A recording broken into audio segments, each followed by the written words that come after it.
Good evening. Set D category 2ന്റെ Malayalam questions ആണ് നമ്മൾ നോക്കുന്നത്. അപ്പൊ നമുക്ക് നോക്കാം. ആദ്യത്തെ സാധാരണ ചോദിക്കാറുള്ള പോലെ തന്നെ ഗദ്യഭാഗം തന്നിട്ടുള്ള ചോദ്യങ്ങളാണ്. ഗദ്യഭാഗവുമായി ബന്ധപ്പെട്ടിട്ടുള്ള 5 ചോദ്യങ്ങളുണ്ട്. ആദ്യം അത് വായിക്കാം. അരുണയുഗത്തിന്റെ ഏറ്റവും കരുത്തനായ വക്താവ് വയലാർ രാമവർമ്മയാണ്. പി ഭാസ്കരനെ പോലെ തന്നെ വിപ്ലവത്തിന്റെ ആവേശത്തിൽ പൂർണ്ണമായും മുഴുകിയ വയലാർ പ്രണയം പോലുള്ള കാൽപ്പനിക അനുഭവങ്ങളിൽ നിന്ന് മനഃപൂർവ്വം അകന്നു നിൽക്കുകയാണ് ചെയ്തത്. മഹാത്മാഗാന്ധിയുടെ രക്തസാക്ഷിത്വം ആസ്പദമാക്കിയുള്ള കവിതകളുടെ സമാഹാരമായ പാദമുദ്രകളുമായി കാവ്യരംഗത്തെത്തിയ വയലാർ ക്രമേണ ഗാന്ധിജിയുടെ സഹന സമര ദർശനത്തിൽ നിന്ന് അകലുകയും രക്തരൂഷിതമായ വിപ്ലവത്തിന്റെ വക്താവായി തീരുകയുമാണ് ഉണ്ടായത്. ജന്മിത്വത്തിന്റെയും മുതലാളിത്തത്തിന്റെയും നിഷ്ഠൂരതകൾക്കെതിരെ പൊരുതുന്ന തൊഴിലാളി വർഗത്തിന്റെ സംഘടിത ശക്തിയും നല്ല നാളേക്ക് വേണ്ടി തൊഴിലാളി വർഗം വരിക്കുന്ന രക്തസാക്ഷിത്വവും കഥാത്മക കാവ്യങ്ങളിലൂടെ വയലാർ അവതരിപ്പിച്ചു. ഇത്താപ്പിരിയും കുചേലൻ കുഞ്ഞൻ നായരും ആയിഷയും തെലങ്കാനയിലെ അമ്മയും രക്തം പുരണ്ട ഗാനവും പോലെയുള്ള കവിതകൾ ഇവിടെ സ്മരണീയമാണ്. ബിംബകൽപ്പനാ സമൃദ്ധവും സംഗീതാത്മകവുമായ വയലാർ കവിതകൾ സാധാരണ വായനക്കാരെ പെട്ടെന്ന് ആകർഷിച്ചു. എന്തിന്റെയും അത്യന്തിക മാനദണ്ഡം മനുഷ്യനാണെന്ന് കരുതുന്ന വയലാർ നിരങ്കുശമായ മനുഷ്യ മഹത്വത്തിന്റെ ഉദ്ഗാതാവാണ്. ചരിത്രത്തിലൂടെയുള്ള മനുഷ്യന്റെ ജൈത്രയാത്ര കവിയെ പുളകം കൊള്ളിക്കുന്നു. മനുഷ്യന്റെ വീരചരിത്രം വർണ്ണിക്കുന്ന കവി അത്യന്തം വാചാലനാവുകയും ചെയ്യുന്നു. അപ്പൊ ഈ ഒരു ഗദ്യഭാഗം വായിക്കുന്ന സമയത്ത് മൊത്തത്തിൽ വയലാർ എന്ന് പറയുന്ന കവിയുടെ സവിശേഷതകളെ കുറിച്ചാണ് പറയുന്നത്. സ്വാഭാവികമായിട്ടും അതുമായി ബന്ധപ്പെട്ടിട്ടുള്ള ചോദ്യങ്ങളായിരിക്കും താഴെ ഉണ്ടാവുക. അപ്പൊ വയലാറിനെ കുറിച്ചുള്ള മുൻധാരണകളിൽ നിന്നല്ല നമ്മൾ ഉത്തരം എഴുതേണ്ടത്. ആ ഗദ്യഭാഗത്ത് എന്താണ് തന്നിട്ടുള്ളത് അക്കാര്യങ്ങളാണ് നമ്മൾ സൂക്ഷ്മമായി നോക്കേണ്ടത്. അപ്പൊ ആദ്യത്തെ ചോദ്യം എന്ന് പറയുന്നത് ഗാന്ധിജിയുടെ രക്തസാക്ഷിത്വം പ്രമേയമായ വയലാറിന്റെ കവിതാ സമാഹാരം ഏത്? വളരെ കൃത്യമായിട്ട് തന്നെ ആദ്യ ഭാഗത്ത് സൂചിപ്പിക്കുന്നുണ്ട്. മഹാത്മാഗാന്ധിയുടെ രക്തസാക്ഷിത്വം ആസ്പദമാക്കിയുള്ള കവിതകളുടെ സമാഹാരമായ പാദമുദ്രകളുമായി കാവ്യരംഗത്തെത്തി എന്നുള്ള കാര്യം. അപ്പൊ ഓപ്ഷൻ ബി എന്നുള്ളതാണ് കറക്റ്റ് ആയിട്ടുള്ള ആൻസർ. ഉദ്ഗാതാവ് എന്ന പദത്തിന്റെ സന്ദർഭത്തിലെ അർത്ഥം എന്ത്? അപ്പൊ നമുക്ക് ആ പദത്തിന്റെ അർത്ഥം എന്താന്നുള്ളത് നമുക്ക് അറിയില്ലെങ്കിൽ കൂടെ ആ സന്ദർഭത്തിനനുസരിച്ച് എന്താണ് അതിന്റെ അർത്ഥം വരുന്നത്, അപ്പൊ ഏത് ഭാഗത്താണ് ഉദ്ഗാതാവ് എന്ന് പറയുന്ന പദം ഉപയോഗിച്ചിട്ടുള്ളത് എന്നുള്ള കാര്യം നോക്കാം. എന്തിന്റെയും അത്യന്തിക മാനദണ്ഡം മനുഷ്യനാണെന്ന് ഏറ്റവും അവസാന ഭാഗം ഞാൻ വായിക്കുന്നത്. എന്തിന്റെയും അത്യന്തിക മാനദണ്ഡം മനുഷ്യനാണെന്ന് കരുതുന്ന വയലാർ നിരങ്കുശമായ മനുഷ്യ മഹത്വത്തിന്റെ ഉദ്ഗാതാവാണ്. അപ്പൊ മനുഷ്യ മഹത്വത്തിന്റെ ഉദ്ഗാതാവ് എന്ന് പറഞ്ഞാൽ അതിന്റെ പ്രഭാഷകനാണ് എന്നുള്ള അർത്ഥമാണ്. അപ്പൊ ഓപ്ഷൻ ബി എന്നുള്ളതാണ് കറക്റ്റ് ആയിട്ടുള്ള ആൻസർ. അടുത്ത ചോദ്യത്തിലേക്ക് കടക്കാം. ലേഖകന്റെ അഭിപ്രായത്തിൽ വയലാറിനെ പുളകം കൊള്ളിക്കുന്നത് എന്താവും? അപ്പൊ ഇതും കൃത്യമായി തന്നെ ഗദ്യഭാഗത്ത് കൊടുത്തിട്ടുണ്ട്. അതും ഡയറക്റ്റ് ആയിട്ടുള്ള ഒരു ചോദ്യം തന്നെയായിരുന്നു. ചരിത്രത്തിലൂടെയുള്ള മനുഷ്യന്റെ ജൈത്രയാത്ര ഏറ്റവും അവസാനത്തെ ആ ഒരു ലൈനിലാണ് അത് വരുന്നത്. സെന്റൻസിലാണ് അത് വരുന്നത്. ചരിത്രത്തിലൂടെയുള്ള മനുഷ്യന്റെ ജൈത്രയാത്ര കവി പുളകം കൊള്ളിക്കുന്നു. അപ്പോൾ ഒരു ഓപ്ഷൻ അതിനകത്ത് ഉണ്ടോ എന്നുള്ള കാര്യം നോക്കാം. ചരിത്രത്തിലൂടെയുള്ള മനുഷ്യന്റെ ചൈത്രയാത്ര എന്ന് പറയുന്ന ഒരു ഓപ്ഷൻ ഡി ആയിട്ട് വരുന്നുണ്ട്. അപ്പൊ ഓപ്ഷൻ ഡി എന്നുള്ളതാണ് കറക്റ്റ് ആൻസർ. വയലാർ കവിതകളിൽ സാധാരണ വായനക്കാർ പെട്ടെന്ന് ആകൃഷ്ടരാകാൻ കാരണം എന്ത്? അപ്പൊ അതും ഗദ്യത്തിനകത്ത് പറയുന്ന കാര്യം തന്നെയാണ്. കാവ്യങ്ങൾ ബിംബകൽപ്പനാ സമൃദ്ധവും സംഗീതാത്മകവും ആയതുകൊണ്ടാണ് അത് കൂടുതൽ ആളുകൾ അല്ലെങ്കിൽ കൂടുതൽ വായനക്കാർ അതിൽ ആകൃഷ്ടരാവുന്നത്. അടുത്തത് പ്രണയം പോലുള്ള കാൽപ്പനിക വിഷയങ്ങൾ വയലാർ പൊതുവെ പരിഗണിക്കാതിരുന്നത് എന്തുകൊണ്ട്? അപ്പൊ ഇക്കാര്യം സൂചിപ്പിച്ചുകൊണ്ടാണ് കവിത ആരംഭിക്കുന്നത് തന്നെ. അല്ലെങ്കിൽ അദ്ദേഹത്തിന്റെ അടുത്ത ചോദ്യം എന്ന് പറയുന്നത് പ്രണയം പോലുള്ള കാൽപ്പനിക വിഷയങ്ങൾ വയലാർ പൊതുവെ പരിഗണിക്കാതിരുന്നത് എന്തുകൊണ്ട് എന്നുള്ളതാണ്. അപ്പൊ ഇത് ആദ്യം തന്നെ തുടക്കത്തിൽ തന്നെ സൂചിപ്പിക്കുന്നുണ്ട് എന്തുകൊണ്ടാണ് വിപ്ലവത്തിൽ അമിതമായിട്ട് ആദ്യ ഭാഗത്ത് പറയുന്നുണ്ട്. പി ഭാസ്കരനെ പോലെ തന്നെ വിപ്ലവത്തിന്റെ ആവേശത്തിൽ പൂർണ്ണമായും മുഴുകിയ വയലാർ പ്രണയം പോലുള്ള കാൽപ്പനിക അനുഭവങ്ങളിൽ നിന്നും മനഃപൂർവ്വം ഒഴിഞ്ഞു മാറുകയാണ് ഉണ്ടായത് എന്നുള്ള കാര്യം പറയുന്നുണ്ട്. അപ്പൊ അങ്ങനെ ഒരു ഓപ്ഷൻ ഇതിനകത്ത് ഉണ്ടോ എന്നുള്ളത് നോക്കാം. ഓപ്ഷൻ എ ആണ്. വിപ്ലവാവേശത്തിൽ പൂർണ്ണമായും മുഴുകിയതിനാലാണ് പ്രണയം പോലുള്ള കാൽപ്പനിക വിഷയങ്ങൾ വയലാർ അധികമായി ശ്രദ്ധിക്കാത്തത് അല്ലെങ്കിൽ അതിനെക്കുറിച്ച് കവിതകൾ കൂടുതലായിട്ട് എഴുതാത്തത്. അപ്പൊ ഈ 5 ചോദ്യങ്ങളും ഗദ്യഭാഗത്ത് നിന്നും ചോദിച്ചിട്ടുണ്ട്. അപ്പൊ ഇത് എളുപ്പമാണെന്നുള്ള കാര്യം അറിയാം. അത് വലിയ ബുദ്ധിമുട്ടുണ്ടാക്കുന്ന ഒരു ചോദ്യം പോലും ഉണ്ടായിരുന്നില്ല എന്നുള്ളതാണ്. ഇനി അടുത്തത് ഇപ്പൊ ഗദ്യഭാഗം കഴിഞ്ഞ് കഴിഞ്ഞാൽ നമുക്ക് സാധാരണ പദ്യഭാഗമാണ് തരാറുള്ളത്. ഒരു പദ്യത്തിന്റെ ഭാഗം തരുന്നു, അതുമായി ബന്ധപ്പെട്ടിട്ടുള്ള 5 ചോദ്യങ്ങൾ ഉണ്ടാവും. 96 മുതൽ 100 വരെയുള്ള ചോദ്യങ്ങളാണ് വരുന്നത്. അപ്പൊ ആദ്യം കവിത വായിക്കാം. നാരദ മഹർഷിയോട് ഓതുന്നു ഗൂഢമായി നാൻമറകൾക്ക് കാതലാം മാധവൻ. ആ കൊതിയുണ്ട് എനിക്കിനി വീണ്ടും ആ ഗോകുലസ്ഥലി ഒന്ന് പോയി കാണുവാൻ. ആ പ്രദേശത്തിൽ ഇപ്പോഴുമുണ്ടല്ലോ മൽഗൃഹം ബാല്യലീലാ മനോഹരം. വീടെന്ന് കേൾക്കുമ്പോൾ ആനന്ദ വീജിയേറ്റ് കുളിർക്കുന്നിതൻ മനം.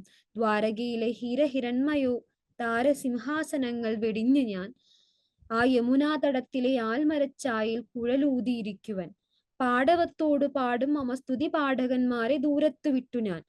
മൂക നന്ദിയാൽ ഗൂഢമായി നക്കുമാ ഗോകുലങ്ങളെ മേച്ചു രസിക്കുവൻ. സ്പീതവാത്സല്യം ഗോപിമാർ നൽകുമാ സ്വാദുവാം തൈർ ശാതമുണ്ണുവാൻ. കൂട്ടുകാരുമായി കൂറെഴും കാളന്തി ആറ്റിൽ നീർ കുട്ടി നീന്തി കളിക്കുവാൻ. ഇതാണ് തന്നിട്ടുള്ള പദ്യഭാഗം. കുറച്ച് എളുപ്പമാണ് പൊതുവെ തരുന്ന പദ്യഭാഗങ്ങൾ നോക്കുന്ന സമയത്ത്. ഇപ്പൊ തന്നിട്ടുള്ളത് ആശയം മനസ്സിലാക്കാൻ ഒരു ബുദ്ധിമുട്ടും ഇല്ലാത്ത ഒരു ഭാഗം തന്നെയാണ്. ഇനി ഇതുമായി ബന്ധപ്പെട്ടുള്ള ചോദ്യങ്ങൾ എന്തൊക്കെയാണെന്നുള്ളത് നോക്കാം. ആ പ്രദേശത്തിൽ ഇപ്പോഴും ഉണ്ടല്ലോ മൽഗ്രഹം. അപ്പൊ എന്റെ ഗ്രഹം ആ പ്രദേശത്ത് ഇപ്പോഴും ഉണ്ടല്ലോ. ഇത് ആരോട് പറയുന്നതാണ്? അപ്പൊ അത് പദ്യത്തിന്റെ ഏറ്റവും ആദ്യ ഭാഗത്ത് തന്നെ സൂചിപ്പിക്കുന്നുണ്ട് അല്ലെ. എന്താണ്? നാരദ മഹർഷിയോട് ഓതുന്നു ഗൂഢമായി നാൻമറകൾക്ക് കാതലാം മാധവൻ. അപ്പൊ നാരദ മഹർഷിയോട് മാധവനാണ് പറയുന്നത്. അപ്പൊ മാധവൻ എന്ന് പറയുന്നത് ശ്രീകൃഷ്ണനെയാണ്. അപ്പൊ ഇവിടെ ചോദ്യം എന്ന് പറയുന്നത് ആരോടാണ് ഈ ഒരു പദ്യത്തിൽ സംസാരിക്കുന്നത് എന്നുള്ളതാണ്. ശ്രീകൃഷ്ണൻ ഗോപികമാരോടാണോ? ഗോപികമാരെ കുറിച്ച് പറയുന്നില്ല. നാരദ മഹർഷി ശ്രീകൃഷ്ണനോടല്ല, മറിച്ച് ശ്രീകൃഷ്ണൻ നാരദ മഹർഷിയോടാണ് പറയുന്നത്. അപ്പൊ ഓപ്ഷൻ സി എന്നുള്ളതാണ് കറക്റ്റ് ആയിട്ടുള്ള ആൻസർ. അടുത്തത്, കാവ്യഭാഗത്തെ ശ്രീകൃഷ്ണന്റെ മനോഹരമായ ബാല്യലീലാ സ്മരണകളിൽ പെടാത്തത് ഏത്? അപ്പൊ അതിന് ഒരുപാട് കാര്യങ്ങൾ പറയുന്നുണ്ട് അല്ലെ. യമുനാ നദിക്കരയിൽ ഇരുന്ന് ഓടക്കുഴൽ വായിക്കുന്നത്, സ്തുതി പാടുന്നവരുടെ പാടവം കണ്ട് രസിക്കുന്നത്, പശുക്കൂട്ടങ്ങളെ മേയിച്ച് രസിക്കുന്നത്, ഗോപികമാർ നൽകുന്ന തൈർശാദം ഉണ്ണുന്നത്. അപ്പൊ ഈ ഭാഗങ്ങളൊക്കെ പറയുന്നുണ്ട്. ഈ 4 ഭാഗങ്ങളുടെ സൂചനയും നമുക്ക് കാണാം. പക്ഷെ അതിനകത്ത് ഇപ്പോ എന്താ യമുനാ തടത്തിൽ ആൽമരച്ചായൽ കുഴലൂതുന്നുണ്ടെന്ന് പറയുന്നുണ്ട്. മൂടനായി നക്കുമ ഗോകുലങ്ങളെ മേയിച്ച് രസിക്കുന്നുണ്ട്. ഗോപികമാർ നൽകുന്ന സ്വാദുറ്റ തൈർശാദം ഉണ്ണുന്നുണ്ട് എന്നുള്ള കാര്യമൊക്കെ പറയുന്നുണ്ട്. പക്ഷെ അതിനകത്ത് രണ്ടാമത്തെ ഓപ്ഷനിൽ വന്നിട്ടുള്ള തുതിപാഠകന്മാരെ ദൂരത്ത് വിട്ടു ഞാൻ എന്നുള്ളത് പ്രത്യേകിച്ച് പറയുന്നുണ്ട്. അപ്പൊ ഇവിടെ ഇതിനകത്ത് ഓപ്ഷൻ ആയിട്ട് വരുന്നത് എന്താണ്? സ്തുതി പാടുന്നവരുടെ പാടവം കണ്ട് രസിക്കുന്നത്. പക്ഷെ ശ്രീകൃഷ്ണൻ അങ്ങനെ ഒരു സ്വഭാവം ഇല്ല എന്നുള്ള കാര്യം ആ പദ്യത്തിനകത്ത് തന്നെ വ്യക്തമാക്കുന്നുണ്ട്. അപ്പൊ ഓപ്ഷൻ ബി എന്നുള്ളതാണ് കറക്റ്റ് ആയിട്ടുള്ള ആൻസർ. നെക്സ്റ്റ്, മാധവന് ഏറ്റവും കൊതിയുള്ള കാര്യം എന്താണ്? അമ്പാടിയിലെ പഴയ വീട്ടിൽ എത്തിച്ചേരുവാൻ, നാൻമറകൾക്ക് കാതലായി മാറുവാൻ, സ്തുതി പാഠകന്മാരുടെ നല്ല വാക്കുകളിൽ കോരിത്തരിക്കുവാൻ, നാരദ മഹർഷിയോടൊപ്പം ജീവിക്കുവാൻ. അപ്പൊ അതില് ഏറ്റവും കൊതിയുള്ള കാര്യമായിട്ട് അദ്ദേഹം ആ പദ്യത്തിനകത്ത് തന്നെ സൂചിപ്പിക്കുന്നത് എന്ന് പറയുന്നത്, തുടക്കം അങ്ങനെയാണല്ലോ, ആ കൊതിയുണ്ട് എനിക്കിനി വീണ്ടും ആ ഗോകുലസ്ഥലി എന്ന് പറയുന്നത് താൻ വളർന്ന സ്ഥലമാണ്. അപ്പൊ അതിനെ കുറിച്ചാണ് പറയുന്നത്. അപ്പൊ അതിനകത്തുള്ള ഓപ്ഷൻ എന്ന് പറയുന്നത് അമ്പാടിയിലെ പഴയ വീട്ടിൽ എത്തിച്ചേരുവാനാണ് ഏറ്റവും കൊതിയുള്ളത് എന്നുള്ളതാണ്. നെക്സ്റ്റ്, മാധവന്റെ മനസ്സ് ആനന്ദ വീജിയേറ്റ് കുളിരുന്നത് എപ്പോഴാണ്? നാരദ മഹർഷിയുടെ അനുഗ്രഹ വചസ്സുകൾ കേൾക്കുമ്പോൾ, സ്വർണ്ണ സിംഹാസനത്തെ കുറിച്ച് കേൾക്കുമ്പോൾ, വീടിനെ കുറിച്ച് കേൾക്കുമ്പോൾ, കാളിന്തി ആറ്റിൽ കുളിച്ചു രസിക്കുമ്പോൾ. അപ്പൊ ഓപ്ഷൻ സി എന്നുള്ളതാണ് കറക്റ്റ് ആയിട്ടുള്ള ആൻസർ. വീടിനെ കുറിച്ച് കേൾക്കുന്ന സമയത്താണ് അതിയായിട്ടുള്ള ആനന്ദം വരുന്നത് എന്നുള്ളതും പദ്യത്തിനകത്ത് സൂചന നൽകുന്നുണ്ട്. ആനന്ദത്തെ കുറിച്ചുള്ള ഒരു വരി അതിനകത്ത് ഉണ്ട്. വീട് വീടെന്ന് കേൾക്കുമ്പോൾ ആനന്ദ വീജിയേറ്റ് കുളിർക്കുന്നിതൻ മനം. എന്റെ മനം ആനന്ദ പുളകിതമാവുന്നത് വീട് എന്ന് കേൾക്കുന്ന സമയത്താണ് എന്നുള്ള ഒരു കാര്യം പറയുന്നുണ്ട്. ഇനി അടുത്ത ലാസ്റ്റ് ചോദ്യമാണ് ഈ ഒരു പദ്യവുമായിട്ട് ബന്ധപ്പെട്ടിട്ടുള്ള. നാൻമറകൾക്ക് കാതൽ എന്ന പ്രയോഗത്തിന്റെ അർത്ഥം എന്ത്? അപ്പൊ നാൻമറ എന്നതുകൊണ്ട് ഉദ്ദേശിക്കുന്ന 4 വേദങ്ങളാണ്. അപ്പോ ചതുർവേദങ്ങളുടെയും സത്ത് എന്നാണ് അതിന്റെ അർത്ഥമായിട്ട് വരുന്നത്. അപ്പൊ ഓപ്ഷൻ എ എന്നുള്ളതാണ് കറക്റ്റ് ആയിട്ടുള്ള ആൻസർ. അടുത്തത് വളരെ എളുപ്പമുള്ള ഒരു ചോദ്യമാണ്. കൈ നനയാതെ മീൻ പിടിക്കുക എന്ന പഴഞ്ചൊല്ലിന്റെ ആശയം എന്ത് എന്നുള്ളതാണ് ചോദ്യം. സൂത്രവിദ്യ കൊണ്ട് മീൻ പിടിക്കുക, കഠിനാധ്വാനികൾക്ക് മാത്രമേ ജീവിത വിജയം കഴിയൂ, പ്രയത്നം കൂടാതെ കാര്യം നേടുക, യാഥാർത്ഥ്യ ബോധമില്ലാത്തവരെ ഉപദേശിച്ചിട്ട് കാര്യമില്ല. അപ്പൊ ഇത് നമ്മൾ സാധാരണ ഉപയോഗിക്കുന്നത്, കൈ നനയാതെ മീൻ പിടിക്കുക എന്ന് പറഞ്ഞാൽ എന്താ? പ്രയത്നം കൂടാതെ കാര്യം, നമ്മൾ ഒരു അധ്വാനം നടത്താതെ തന്നെ കാര്യം സാധിച്ചെടുക്കുന്നതിനെയാണ്. ഓപ്ഷൻ സി എന്നുള്ളതാണ് കറക്റ്റ് ആയിട്ടുള്ള ആൻസർ. അടുത്തത്, ചുവടെ നൽകിയവയിൽ ശരിയായ വാക്യം ഏത് എന്നുള്ളതാണ് ചോദ്യം. കവിതകൾ മാത്രമല്ല നോവലുകളും രചിക്കുന്നതിലും അദ്ദേഹം സമർത്ഥനായിരുന്നു. ചമത്കാരപൂർണവും ആശയഗാംഭീര്യവും ആലോചനാമൃതവുമാണ് ഈ കാവ്യം. ആസ്വാദക ഹൃദയത്തിന് വിശിഷ്ടാനുഭൂതി നേടുന്നത് മഹത്തായ സാഹിത്യ സൃഷ്ടികളിലൂടെ മാത്രമാണ്. നിസാര വാക്കുകൾ അമിതമായി കോർത്തിണക്കിയ ഭാഷ്യലേഖനങ്ങളിലേക്കാൾ ഏറെ കാണാവുന്നത് പ്രഭാഷണങ്ങളിലാവുന്നു. അപ്പൊ 4 വാക്യങ്ങൾ കൊടുത്തിട്ടുണ്ട്. അപ്പൊ അതിൽ ഓപ്ഷൻ ബി എന്നുള്ളതാണ് കറക്റ്റ് എന്ന് പറഞ്ഞു. അപ്പൊ മറ്റുള്ള വാക്യങ്ങളിലൊക്കെ എന്താ പ്രശ്നം എന്നുള്ളത് കൂടെ നമ്മൾ അറിഞ്ഞിരിക്കേണ്ടതായിട്ടുണ്ട്. അപ്പൊ ഓപ്ഷൻ എ ഒന്നുകൂടെ വായിക്കുകയാണെങ്കിൽ കവിതകൾ മാത്രമല്ല നോവലുകളും രചിക്കുന്നതിലും അദ്ദേഹം സമർത്ഥനായിരുന്നു. ഇതിനകത്തുള്ള ഒരു പ്രശ്നം എന്ന് പറയുന്നത് കവിതകൾ മാത്രമല്ല നോവലുകൾ രചിക്കുന്നതിലും എന്നാണ് നമ്മൾ പ്രയോഗിക്കേണ്ടത്. അവിടെ നോവലുകളും എന്ന് പറയുന്നുണ്ട്. അപ്പൊ അതുകൊണ്ട് അത് തെറ്റാണ്. ഇനി ഓപ്ഷൻ സി നോക്കുകയാണെങ്കിൽ ആസ്വാദക ഹൃദയത്തിന് വിശിഷ്ടാനുഭൂതി നേടുന്നത് മഹത്തായ സാഹിത്യ സൃഷ്ടികളിലൂടെ മാത്രമാണ്. ഇവിടെ പ്രശ്നം സംഭവിച്ചതെന്ന് വെച്ചാൽ ആസ്വാദക ഹൃദയം എന്നാണ് അവിടെ പ്രയോഗിക്കേണ്ടത്. ഹൃദയത്തിന് എന്ന് നമ്മൾ പ്രയോഗിക്കേണ്ടതായിട്ടില്ല. ആസ്വാദക ഹൃദയം വിശിഷ്ടാനുഭൂതി നേടുന്നത് മഹത്തായ സാഹിത്യ സൃഷ്ടികളിലൂടെ മാത്രമാണ് എന്നതാണ് കറക്റ്റ്. നെക്സ്റ്റ്, നിസാര വാക്കുകൾ അമിതമായി കോർത്തിണക്കിയ ഭാഷ ലേഖനങ്ങളിലേക്കാൾ ഏറെ കാണാവുന്നത് പ്രഭാഷണങ്ങളിലാവുന്നു. അപ്പൊ ലേഖനങ്ങളിലേക്കാൾ ഏറെ എന്ന് പറയേണ്ട ആവശ്യമില്ല. ഒന്നില്ലെങ്കിൽ ലേഖനങ്ങളെക്കാൾ അല്ലെങ്കിൽ ഏറെ, രണ്ടിൽ ഏതെങ്കിലും ഒന്ന് ഒരു വാക്യത്തിനകത്ത് പ്രയോഗിച്ചാൽ മതി. അപ്പൊ ഓപ്ഷൻ ബി എന്നുള്ളതാണ് അതിനകത്ത് കറക്റ്റ് ആയിട്ടുള്ള ആൻസർ. വാക്യശുദ്ധിയുമായി ബന്ധപ്പെട്ടിട്ടുള്ളതാണ്. അടുത്തത് ഒരു ഡയറക്റ്റ് ക്വസ്റ്റ്യൻ ആണ്. ഇപ്പോൾ ലോവർ പ്രൈമറി ക്ലാസ്സുകൾക്ക് ബാധകമായ ഗ്രേഡിംഗ് രീതി ഏതാണ്? ഓപ്ഷൻ എ ആണ് കറക്റ്റ് ആയിട്ടുള്ള ആൻസർ. 9 പോയിന്റ് ഡയറക്റ്റ് ഗ്രേഡിംഗ് ആണ്. അടുത്തത്, ചുവടെ പറയുന്നവയിൽ ഭിന്നശേഷിക്കാരായ വിദ്യാർത്ഥികളുടെ പരിമിതികൾ പരിഗണിച്ചുകൊണ്ട് അനുരൂപീകരണം നടത്തേണ്ട മേഖല ഏത്? ഭിന്നശേഷിക്കാർ. അപ്പൊ ഇൻക്ലൂസീവ് ആയിട്ടുള്ള കാര്യമാണ് പറയുന്നത്. ഇൻക്ലൂസീവ് എഡ്യൂക്കേഷനെ കുറിച്ചാണ് പറയുന്നത്. അപ്പൊ അതിനകത്ത് നമ്മൾ ശ്രദ്ധിക്കേണ്ട മേഖലകൾ ഏതൊക്കെയാണ്? 4 ഓപ്ഷൻസ് തന്നിട്ടുണ്ട്. അതിൽ 3 ഓപ്ഷൻസ് എന്ന് പറയുന്നത് ഭൗതിക സൗകര്യങ്ങളിൽ, പഠന സാമഗ്രികളിൽ, മൂല്യനിർണ്ണയ രീതികളിൽ. യഥാർത്ഥത്തിൽ ഇത് മൂന്നും ചേർന്നതാണല്ലേ. അപ്പൊ മുകളിൽ നൽകിയ മേഖലകളിലെല്ലാം തന്നെ പ്രത്യേകമായിട്ടുള്ള ആ പരിമിതികളൊക്കെ പരിഗണിച്ചുകൊണ്ടാണ് അനുരൂപീകരണം നടത്തേണ്ടത്. ഓപ്ഷൻ ഡി എന്നുള്ളതാണ് കറക്റ്റ് ആയിട്ടുള്ള ആൻസർ. നെക്സ്റ്റ്, പൊടിപ്പും തൊങ്ങലും എന്ന ശൈലി ശരിയായി പ്രയോഗിച്ചിരിക്കുന്ന വാക്യം ഏത്? അപ്പൊ അതിന് 4 വാക്യങ്ങൾ കൊടുക്കുന്നുണ്ട്.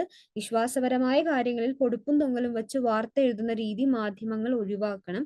കുറെ കാലം ഉപയോഗിക്കാത്തതിനാൽ വീട് പൊടിപ്പും തൊങ്ങലും നിറഞ്ഞതായി തീർന്നു. സദാസമയവും പൊടിപ്പും തൊങ്ങലുമായി ജീവിക്കുന്നവർക്ക് എന്തിലും വിജയം ഉറപ്പാണ്. ലക്ഷ്യബോധമില്ലാത്തത് കൊണ്ടാണ് തന്റെ ജീവിതം പൊടിപ്പും തൊങ്ങലുമായി പോയതെന്ന് അയാൾ പറഞ്ഞു. അപ്പൊ ഇതിൽ ചിലതിൽ എന്താന്ന് വെച്ച് കഴിഞ്ഞാൽ പൊടിപ്പും തൊങ്ങലും എന്ന് പറയുന്ന ആ ഒരു വാക്യത്തിന്റെ അർത്ഥം അതേപടി ഉപയോഗിച്ചിട്ടുള്ളതായിട്ട് കാണാം. ചിലത് ആ സന്ദർഭത്തിന് യോജിക്കാത്ത അല്ലെങ്കിൽ ആ വാക്യത്തിൽ യോജിക്കാത്ത രീതിയിലൊക്കെയാണ് ചേർത്തിട്ടുള്ളത്. അപ്പൊ ഇതിൽ കറക്റ്റ് ആയിട്ടുള്ളതെന്ന് പറയുന്നത് വിശ്വാസപരമായ കാര്യങ്ങളിൽ പൊടിപ്പും തൊങ്ങലും വെച്ച് വാർത്ത എഴുതുന്ന രീതി മാധ്യമങ്ങൾ ഒഴിവാക്കണം എന്നുള്ളതാണ് കറക്റ്റ് ആയിട്ടുള്ള ആൻസർ. നെക്സ്റ്റ്, ചുവടെ കൊടുത്തിരിക്കുന്നവയിൽ പോയി അനുപ്രയോഗാർത്ഥത്തിൽ പ്രയോഗിച്ചത് ഏതിലാണ്? കൂട് തുറന്നപ്പോൾ പക്ഷി പറന്നുപോയി, പോലീസ് ചോദിച്ചപ്പോൾ സത്യം പറഞ്ഞുപോയി, വിദേശത്ത് നിന്ന് വന്ന ആത്മസുഹൃത്തിനെ കാണാൻ പോയി, അയാൾ യഥാർത്ഥ സംഭവം കോടതിയിൽ പോയി പറഞ്ഞു. അപ്പൊ ഇതിനകത്തുള്ള ഒരു പ്രശ്നം ആദ്യം നമുക്ക് എന്താണ് അനുപ്രയോഗം എന്നുള്ളത് മനസ്സിലാക്കണം. അപ്പൊ അനുപ്രയോഗത്തിന്റെ 2 സവിശേഷതകൾ എന്ന് പറയുന്നത് പൂർണ്ണമായിട്ടുള്ള ക്രിയയ്ക്ക് ശേഷമാണ് അത് ഉപയോഗിക്കേണ്ടത്. അതാണ് ഏറ്റവും പ്രധാനം. അതായത് ക്രിയയ്ക്ക് ശേഷമാണ് അത് പൂർണ്ണ ക്രിയയും ആവണം എന്നുള്ളതാണ്. അപ്പൊ ഈ 2 കണ്ടീഷൻസ് ഒത്തുചേർന്നിട്ടുള്ള ഓപ്ഷൻ ബി മാത്രമാണ്. എന്തുകൊണ്ടാണ് ഓപ്ഷൻ എ എന്ന് പറയുന്നത് നമുക്ക് സെലക്ട് ചെയ്യാൻ പറ്റാത്തത്? കൂട് തുറന്നപ്പോൾ പക്ഷി പറന്നു പോയി. അവിടെ പോയി എന്നുള്ളത് ശരിക്കും അനുപ്രയോഗം അല്ലാതെ ശരിക്കും പറന്ന് എന്ന് പറഞ്ഞതിന് ശേഷം തന്നെ ഉപയോഗിച്ചു. പക്ഷെ പറന്ന് എന്ന് പറയുന്നത് അപൂർണക്രിയയാണ്. അപ്പൊ അതുകൊണ്ട് തന്നെ ആ ഒരു ഓപ്ഷൻ എന്ന് പറയുന്നത് നമുക്ക് ഒഴിവാക്കാം. പോലീസ് ചോദിച്ചപ്പോൾ സത്യം പറഞ്ഞു പോയി. ഇത് കറക്റ്റ് ആവാനുള്ള കാരണം എന്ന് പറയുന്നത് പറഞ്ഞു എന്ന് പറയുന്നത് ഒരു പൂർണ്ണക്രിയയാണ്. പോയി അതിന് ശേഷമാണ് ഉപയോഗിച്ചിട്ടുള്ളത്. അപ്പൊ ഓപ്ഷൻ ബി ആണ് കറക്റ്റ് ആൻസർ. വിദേശത്ത് നിന്ന് വന്ന ആത്മസുഹൃത്തിനെ കാണാൻ പോയി. കാണാൻ എന്ന് പറയുന്നത് അപൂർണക്രിയയാണ്. അപൂർണക്രിയയ്ക്ക് ശേഷമല്ല അത് ഉപയോഗിക്കേണ്ടത്, പൂർണ്ണക്രിയയ്ക്ക് ശേഷമാണ് ഉപയോഗിക്കേണ്ടത്. അയാൾ യഥാർത്ഥ സംഭവം കോടതിയിൽ പോയി പറഞ്ഞു. ഇവിടെ പോയി എന്ന് പറയുന്നത് രണ്ടും ഓക്കെ, അത് പറഞ്ഞു എന്ന് പറയുന്ന അവിടെ അനുപ്രയോഗമായിട്ട് വരും. പക്ഷെ അവിടെ ക്വസ്റ്റ്യൻ എന്താണ്? വാക്യങ്ങളിൽ പോയി അനുപ്രയോഗത്തിൽ ഉപയോഗിച്ചത് ഏതിലാണ് എന്നുള്ളതാണ് ചോദ്യം. അപ്പൊ അതുകൊണ്ട് തന്നെ ഓപ്ഷൻ ബി എന്നുള്ളതാണ് കറക്റ്റ് ആയിട്ടുള്ള ആൻസർ. നെക്സ്റ്റ്, വാക്യഘടനയെ സംബന്ധിച്ച് വ്യക്തമായ ധാരണ ഇല്ലാത്തതിനാൽ പിഴവ് വരുത്തുന്ന കുട്ടികൾക്ക് വേണ്ടി ക്ലാസ്സിൽ ചെയ്യുന്നതിന് ഏറ്റവും അനുയോജ്യമായ അല്ലെങ്കിൽ യോജിച്ച രീതി ഏതാണ്? ഓപ്ഷൻ എ, വ്യാകരണ നിയമങ്ങൾ വിശദീകരിച്ചു കൊടുക്കുക. വാക്യഘടന മനസ്സിൽ ഉറപ്പിക്കുന്ന വിധത്തിൽ ആവർത്തിച്ച് എഴുതിക്കണം. ധാരാളം രസകരമായ വാക്യങ്ങൾ വിശകലനം ചെയ്യാൻ അവസരം നൽകണം. ദിവസവും പാഠഭാഗം പകർത്തി എഴുതിക്കണം. ഓപ്ഷൻ സി എന്നുള്ളതാണ് കറക്റ്റ് ആയിട്ടുള്ള ആൻസർ കേട്ടോ. അപ്പോ അതാണ് ആൻസർ. നെക്സ്റ്റ്, ചില കുട്ടികൾക്ക് എഴുതുമ്പോൾ അക്ഷരതലത്തിൽ പിഴവുകൾ വരുന്നതിന്റെ കാരണങ്ങളിൽ പെടാത്തത് ഏത്?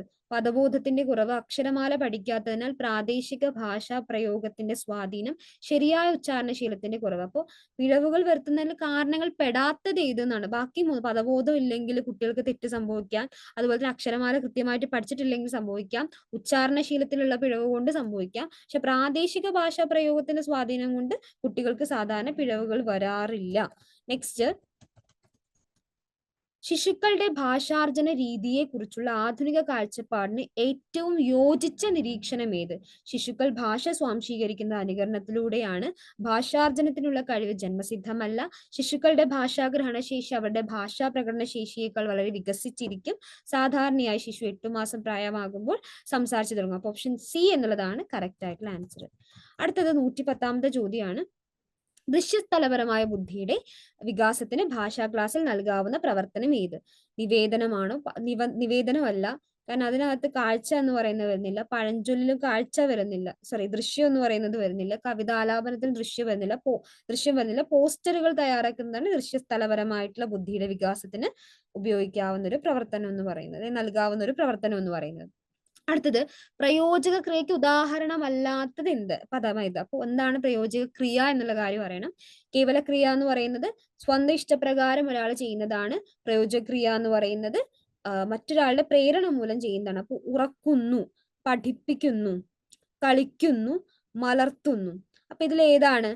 ഉറക്കുന്നു എന്ന് പറയുന്നത് മറ്റൊരാളുടെ പ്രേരണ മൂലം ഉണ്ടാവുന്നതാണ്. പഠിപ്പിക്കുന്നു എന്ന് പറയുന്നത് മറ്റൊരാളുടെ പ്രേരണ മൂലമാണ്. മലർത്തുന്നു എന്ന് പറയുന്നതും പ്രേരണ മൂലമാണ്. കളിക്കുന്നു എന്ന് പറയുന്നത് എന്താണ്? സ്വന്തം ഇഷ്ടപ്രകാരമാണ്. അപ്പൊ ഇതിനകത്ത് മാർക്ക് ചെയ്തതിൽ ഒരു പ്രശ്നമുണ്ട്. ഓപ്ഷൻ സി എന്നുള്ളതാണ് കറക്റ്റ് ആയിട്ടുള്ള ആൻസർ കേട്ടോ. നെക്സ്റ്റ്, പാഠപുസ്തകങ്ങളിൽ നിന്ന് മാത്രം പഠിപ്പിക്കുന്ന അധ്യാപകർ തന്റെ വിദ്യാർത്ഥികൾക്ക് സ്വന്തമായി ഒന്നും പ്രദാനം ചെയ്യുന്നില്ല. അയാൾ തന്നെ പാഠപുസ്തകങ്ങളുടെ അടിമയാവുകയാണ്. ഇത് ആരുടെ അഭിപ്രായമാണ്? മഹാത്മാഗാന്ധി, കൊമേനിയസ്, സ്വാമി വിവേകാനന്ദൻ, രവീന്ദ്രനാഥ ടാഗോർ. മഹാത്മാഗാന്ധിയാണ് ഇങ്ങനെ അഭിപ്രായപ്പെടുന്നത്. വളരെ പ്രസിദ്ധമായിട്ടുള്ള ഒരു സംഗതിയാണ്. പല ക്വിസുകളിലൊക്കെ ചോദിക്കാറുണ്ട്. അപ്പൊ അതും ഒന്ന് നോട്ട് ചെയ്യുക. അപ്പൊ ഞാൻ പറഞ്ഞു വന്നപ്പോ PYQ അനാലിസിസിന്റെ ഒരു ഇതിലേക്ക് പോയതുകൊണ്ടാണ് അത് നോട്ട് ചെയ്യാന്ന് പറഞ്ഞിട്ടോ. ബുദ്ധിപരമായ വെല്ലുവിളി നേരിടുന്ന വിദ്യാർത്ഥികൾക്ക് അപഗ്രഥന സ്വഭാവമുള്ള പ്രവർത്തനങ്ങൾ നൽകുമ്പോൾ സ്വീകരിക്കേണ്ട സമീപനങ്ങളിൽ ഏറ്റവും യോജിച്ചത് ഏത്? വിശകലനത്തിന് സഹായകമായ ലഘു ചോദ്യങ്ങൾ നൽകണം. അപഗ്രഥിക്കുന്ന ഭാഗം അധ്യാപിക വിശദീകരിച്ചു കൊടുക്കണം. പ്രയാസമുള്ള പ്രവർത്തനങ്ങളിൽ നിന്ന് അത്തരം കുട്ടികളെ സഹാനുഭൂതിയോടെ മാറ്റി നിർത്തണം. വിദ്യാർത്ഥികൾക്ക് താല്പര്യമുള്ള മറ്റു കാര്യങ്ങൾ ചെയ്യാൻ സഹായിക്കുക. അപ്പൊ ഓപ്ഷൻ എ എന്നുള്ളതാണ് കറക്റ്റ് ആയിട്ടുള്ള ആൻസർ. നെക്സ്റ്റ്, ഇടിവെട്ടിയിടും വണ്ണം വിൽമുറിഞ്ഞൊച്ച കേട്ടു നടുങ്ങി രാജാക്കന്മാരുരകങ്ങളെ പോലെ. ഈ വരികളുടെ സമാന താളത്തിലുള്ള വരികൾ ചുവടെ കൊടുത്തവയിൽ നിന്ന് കണ്ടെത്തുക. വളരെ ടാസ്ക് ആണ്, കാരണം ഇത് നമുക്ക് ഈണത്തിൽ ചൊല്ലിയിട്ട് ഒപ്പിക്കാൻ വേണ്ടി പറ്റുന്ന ഒന്നല്ല. അപ്പൊ നമ്മൾ മറ്റൊന്ന് കണ്ടെത്തിയതെന്ന് വെച്ചാൽ, വൃത്തം കാണുന്ന സമയത്ത് അക്ഷരങ്ങൾ എണ്ണി നോക്കുക എന്നുള്ളതാണ്. അക്ഷരങ്ങൾ എണ്ണുന്ന സമയത്ത് ചില്ലക്ഷരങ്ങൾ ഒഴിവാക്കണം എന്നുള്ള കാര്യം മാത്രം ശ്രദ്ധിക്കേണ്ടതുള്ളൂ. അപ്പൊ ഞാൻ ഇപ്പൊ തൽക്കാലം ആദ്യത്തെ ലൈന് മാത്രമേ നോക്കുന്നുള്ളൂ. ആൻസർ കിട്ടിയതുകൊണ്ട് ആ രണ്ടും എങ്ങനെയാണ് കിട്ടിയെന്നുള്ള കാര്യം പറയാം. അപ്പൊ ആദ്യത്തെ ലൈൻ നോക്കുക. ഇടി വെട്ടിയിടും വണ്ണം വിൽമുറിഞ്ഞൊച്ച കേട്ടു. അപ്പൊ ഇത് ആ ഒരു ഇടിവെട്ടിയിടും വണ്ണം വിൽമുറിഞ്ഞൊച്ച കേട്ടു എന്നുള്ളത് ഒറ്റ ലൈനാണ് എടുക്കുകയാണെങ്കിൽ അതിനകത്ത് ഈ 14 അക്ഷരങ്ങളാണ് വരുന്നത്. അപ്പൊ നിങ്ങൾ എണ്ണി നോക്കുക. അതിൽ ഇല്ലെന്ന് പറയുന്ന ഒരു ചില്ല ഒഴിവാക്കി കഴിഞ്ഞു കഴിഞ്ഞാൽ 14 അക്ഷരങ്ങളാണ്. അതേപോലെ തന്നെ സ്നേഹത്തിൽ നിന്നില്ലല്ലോ മറ്റൊന്നും ലഭിച്ചിടാൻ എന്ന് പറയുന്ന ആ ഒരു ലൈനിനകത്തും 14 അക്ഷരങ്ങളാണ് വരുന്നത്. അപ്പൊ അങ്ങനെയാണ് നമ്മൾ ആൻസറിലേക്ക് എത്തിയിട്ടുള്ളത്. അപ്പൊ നമുക്ക് അത് ഈണത്തിൽ ചൊല്ലാൻ സാധിച്ചിട്ടില്ലെങ്കിൽ നമ്മൾ ചെയ്യേണ്ട ഒന്നെന്ന് പറയുന്നത് അക്ഷരസംഖ്യ എടുക്കുക എന്നുള്ളതാണ്. ഓപ്ഷൻ സി ആണ് കറക്റ്റ് ആയിട്ടുള്ള ആൻസർ. നെക്സ്റ്റ്, വാക്കുകൾ കൂട്ടിച്ചൊല്ലാൻ വയ്യാത്ത കിടാങ്ങളെ ദീർഘദർശനം ചെയ്യും ദൈവജ്ഞരല്ലോ നിങ്ങൾ. പ്രശസ്തമായ ഈ വരികൾ ആരുടേതാണ് എന്നുള്ളതാണ്. വൈലോപ്പിള്ളി ശ്രീധരമേനോന്റെ മാമ്പഴം എന്ന പ്രശസ്തമായിട്ടുള്ള കവിതയിൽ നിന്ന് എടുത്തിട്ടുള്ള വരികളാണ്. അടുത്തത്, ക്ലാസ് മുറിയിൽ കേൾവി പരിമിതി അനുഭവിക്കുന്ന കുട്ടികളോടുള്ള അധ്യാപികയുടെ 2 സമീപന രീതികൾ ചുവടെ നൽകിയിരിക്കുന്നു. ഇതിൽ ശരിയായത് ഏത്? കുട്ടിയെ മുൻപെഞ്ചിലിരുത്തുക. അധ്യാപിക കുട്ടിയുടെ മുഖത്ത് നോക്കി മാത്രം സംസാരിക്കുക. 2 സമീപനവും ശരിയാണ് എന്നുള്ളതാണ്. ഓപ്ഷൻ എ ആണ് കറക്റ്റ് ആയിട്ടുള്ള ആൻസർ. കടങ്കഥ പായിട്ട്, കടങ്കഥ രചന തുടങ്ങിയവ പ്രൈമറി ക്ലാസ്സുകളിൽ പ്രയോജനപ്പെടുത്തുന്നതിന്റെ ഗുണങ്ങളിൽ ഏറ്റവും പ്രസക്തമായത് ഏത് എന്നുള്ളതാണ് ചോദ്യം. കുട്ടികളുടെ ഭാവനയും ഭാഷയും വികസിക്കും. കാണാപ്പാഠം പഠിക്കാനുള്ള കൗതുകം വളരും. കുട്ടികൾക്കിടയിൽ ഒന്നാമതെത്താനുള്ള മത്സരബുദ്ധി വളരും. കുട്ടികളുടെ ഓർമ്മ പരിശോധനയ്ക്ക് ഏറ്റവും മികച്ച പ്രവർത്തനമാണ്. യഥാർത്ഥത്തിൽ ഈ കടങ്കഥ പായിട്ടും കടങ്കഥ രചനയൊക്കെ പറയുന്നത് ആ കടങ്കഥയിൽ തന്നെ എന്താണ്, അത് ഒരു തരത്തിൽ നമ്മുടെ ഭാവന ഉണർത്തുന്നുണ്ട്. അതേപോലെ തന്നെ ഭാഷാകേളയും കൂടെയാണ്. അപ്പൊ അതുകൊണ്ട് തന്നെ കുട്ടികളുടെ ഭാവനയും ഭാഷയും വികസിക്കും എന്നുള്ളതാണ് കറക്റ്റ് ആയിട്ടുള്ള ആൻസർ. നെക്സ്റ്റ്, ഇത് വീണഭൂവിലെ വരിയാണ്. കുമാരനാശാന്റെ വീണഭൂവിലെ 2 വരികളാണ് തന്നിട്ടുള്ളത്. അതിന്റെ ചമൽക്കാര സ്വഭാവം ഏതാ? അലങ്കാരം എന്താണെന്നുള്ളതാണ് യഥാർത്ഥ. പക്ഷെ അലങ്കാരത്തിന് പകരം അതിന്റെ സ്വഭാവം തന്നെയാണ് ഓപ്ഷൻ ആയിട്ട് കൊടുത്തിട്ടുള്ളത്. ഹാ പുഷ്പമേ അധിക തുങ്കപദത്തിൽ എത്ര ശോഭിച്ചിരുന്നിതൊരു രാജ്ഞി കണക്കേ നീ. അപ്പൊ അതിനകത്ത് 4 ഓപ്ഷൻസ് ആണ് നൽകിയിട്ടുള്ളത്. വർണ്ണ്യം അവർണ്യമാണോ എന്ന ബലമായ ശങ്ക, ബിംബ പ്രതിബിംബ ഭാവം, സാദൃശ്യകൽപ്പന, അഭേദകൽപ്പന. അപ്പൊ വർണ്ണ്യം അവർണ്യം ആണോ എന്നുള്ള ശങ്ക ഒന്നും അവിടെ കാണുന്നില്ല അല്ലെ. കണക്കേ നീ എന്നാണ് പറയുന്നത്. സാദൃശ്യമല്ല, അഭേദമല്ല, മറിച്ച് ബിംബ പ്രതിബിംബ ഭാവമാണ് അതിനകത്ത് വരുന്നത്. അടുത്തത് 119ാമത്തെ ചോദ്യമാണ്. ചുവടെ നൽകിയവയിൽ കർമ്മധാരയ സമാസത്തിന് ഉദാഹരണമായിട്ടുള്ള പദം. അപ്പൊ കർമ്മധാരയ സമാസം എന്ന് പറയുമ്പോൾ അത് വിഗ്രഹിക്കുമ്പോൾ നമുക്ക് തന്നിട്ടുള്ള സമസ്ത പദം വിഗ്രഹിക്കുന്ന സമയത്ത് ആയ എന്ന ഒരു പദം ചേർക്കുകയാണെങ്കിൽ അതിനെയാണ് കർമ്മധാരയ സമാസം എന്ന് പറയുന്നത്. അപ്പൊ നീലാകാശം, നീലയായ ആകാശം, ഓപ്ഷൻ ബി ആണ് കറക്റ്റ് ആയിട്ടുള്ള ആൻസർ. ചുവടെ കൊടുത്തിരിക്കുന്നത് ശരിയായ പദം ഏത്? അടിമത്വം, ഫലഭൂയിഷ്ടം, യഥാർത്ഥം, ആതിഥേയൻ. അപ്പൊ അതിൽ അടിമത്വം എന്നുള്ളത് അടിമത്തം എന്നാണ്. യഥാർത്ഥത്തിന്റെ ദാ അതല്ല, ആതിഥേയൻ ഇങ്ങനെയല്ല എഴുതുക. അപ്പൊ അതുകൊണ്ട് തന്നെ ഓപ്ഷൻ ബി ആണ് കറക്റ്റ് ആയിട്ടുള്ള ആൻസർ. അപ്പൊ നമ്മൾ കാറ്റഗറി 2വിന്റെ എല്ലാ ക്വസ്റ്റ്യൻസും നോക്കി കഴിഞ്ഞിട്ടുണ്ട്. ഓക്കെ, മൊത്തത്തിൽ നോക്കുകയാണെങ്കിൽ വലിയ ബുദ്ധിമുട്ടുള്ള ഒരു ക്വസ്റ്റ്യൻ പേപ്പർ ആയിരുന്നില്ല. എന്നാൽ ചില കൺഫ്യൂഷൻ ഉണ്ടാക്കുന്ന ക്വസ്റ്റ്യൻസ് ഉണ്ട് താനും. എങ്കിലും ഒരുവിധ ആളുകൾക്കൊക്കെ കേട്ടിട്ട് ക്വാളിഫൈ ചെയ്യാൻ സാധിച്ചു. അല്ലെങ്കിൽ ഈ ഒരു ആൻസേഴ്സ് ഒക്കെ നോക്കുന്ന സമയത്ത് നിങ്ങൾക്ക് എല്ലാവർക്കും നല്ല മാർക്ക് കിട്ടിയിട്ടുണ്ടെന്ന് പ്രതീക്ഷിക്കുന്നു. Thank you.